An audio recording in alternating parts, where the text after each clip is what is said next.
Hello everyone, DM Johnny here from Dungeons & Dice, and today we're going to go over 10 rare items that will not break your game.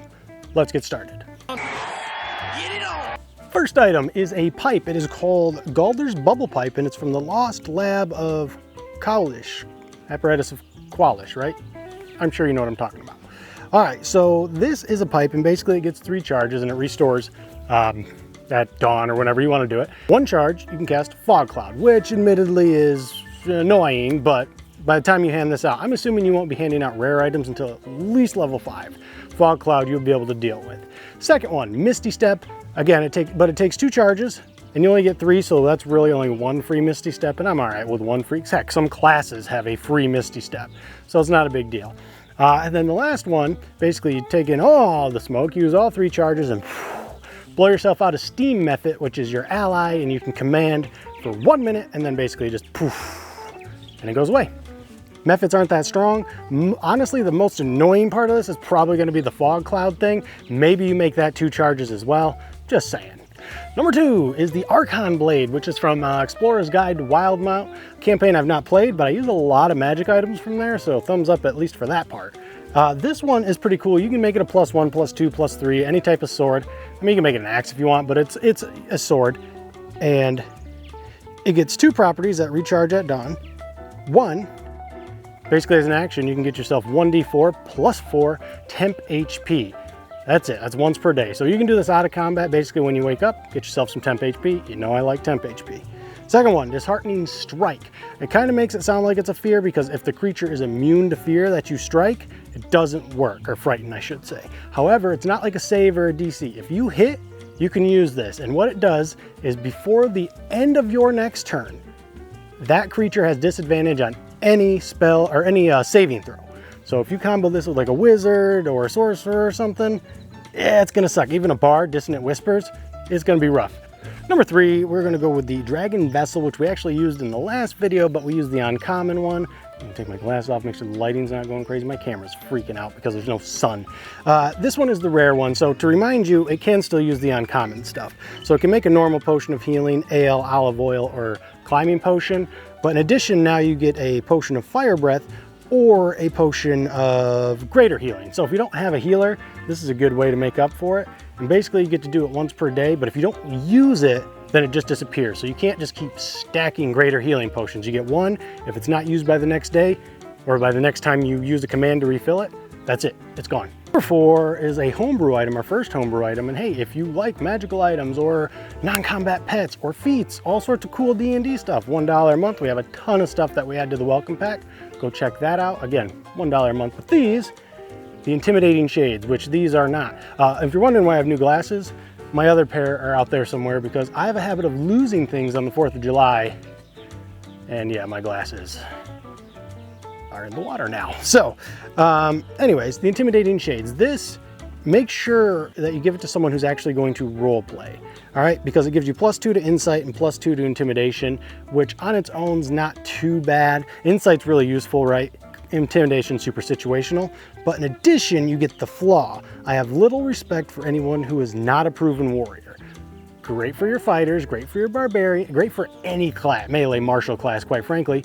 As I said, make sure they're actually going to use this flaw, or else there's no, I mean, +2 is not insane, like I said, but insight is kind of powerful, so make sure they're going to use that. Number 5 comes to us from Dragonlance, Shadow of the Dragon Queen, which I should know because I'm currently running that one. We're like 3 or 4 sessions in. So far I like it, but I'll let you guys know down the line how I feel about it. And this one is the Kagonesti Forest Shroud.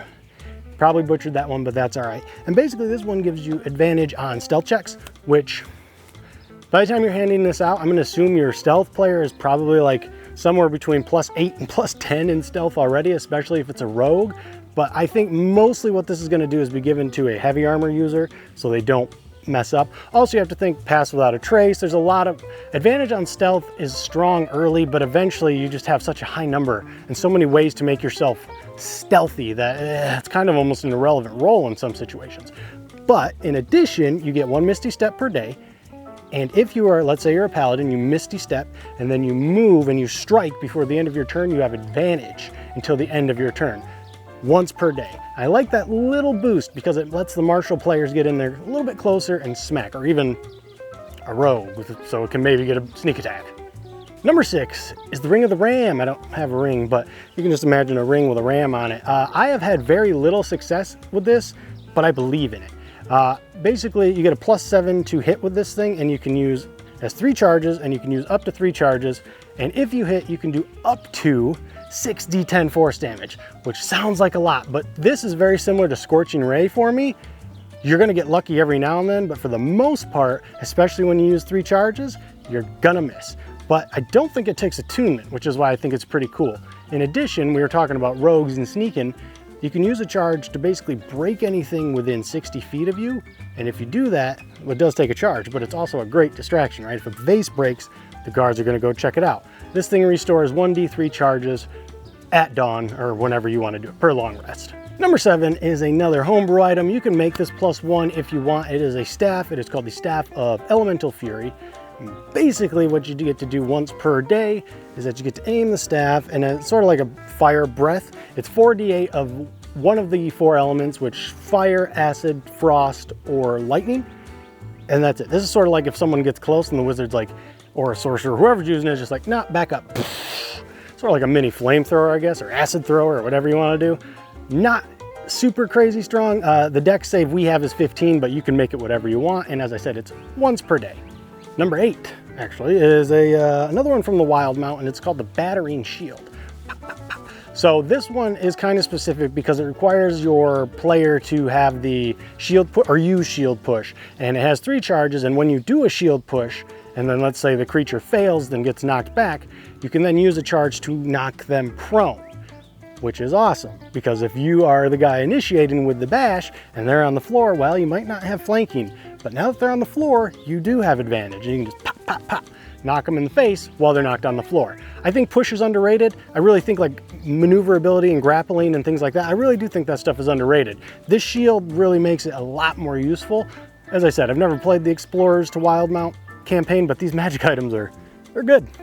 Number 9 gonna be our last homebrew item, and this one's a little bit tricky. It only lasts an hour. It's called the Queen Bee Trinket. I gotta make sure I get the numbers right here. Yeah, so basically, as long as someone is attuned to this, they can then use it for 1 hour, 1 charge once per day. And anybody within 60 feet can communicate with each other using telepathy. Now that does not just say only party members or those you select. So 60 feet's a wide radius. If you're going through a dungeon and a bandit or a frickin' troglodyte or whatever gets in there, maybe they're hearing stuff too. I'm just saying, they're able to communicate, you're able to communicate. A little tricky, make sure that, you know, they know that, or you don't tell them and you let them walk into a trap and all of a sudden, we got the Red Wedding. Number 10, basic rules, essential adventuring gear in my mind. Ring of Spell Storing. This is similar to the Pearl of Power, except the Pearl of Power is weaker. And you can hold up to 5 levels of spells in this ring. So it can be 5 level 1s, a 5th level, 2, and a 3, yada yada. You can do the math. And basically you just get to use it without using a spell slot. And there's not a lot of ways to restore spell slots, unless you go check out our feats, in which case we have Blood Magic, great feat where you cut yourself. And let's say you take 2 damage a hit die, well then you restore that many spell slots, except that HP cannot be restored until a long rest. So you're hurting yourself for more magic, not with this item, using the feat. But I think this is essential adventuring gear, especially for like a warlock or a paladin. You can't put Divine Smite in it, but they've got so few spell slots that having this or the Pearl of Power is just essential, as I said. Okay, there you go. 10 rare items that shouldn't break your game. If it does, please leave a comment and let me know why, so I know that these are not a good thing to put into my campaign. Appreciate my patrons. You're up on the board right now. My $5 patrons are anyways. And if you want to, get up on the board, go check out that Patreon, $5 a month. Magic items, feats, pets, Wheel of Fate, I think spells. We got a lot of stuff going, man. There's so much that I can barely keep track of it all, but thank you. If you liked what you saw and got what you needed, like, comment, subscribe. See you guys in the next video.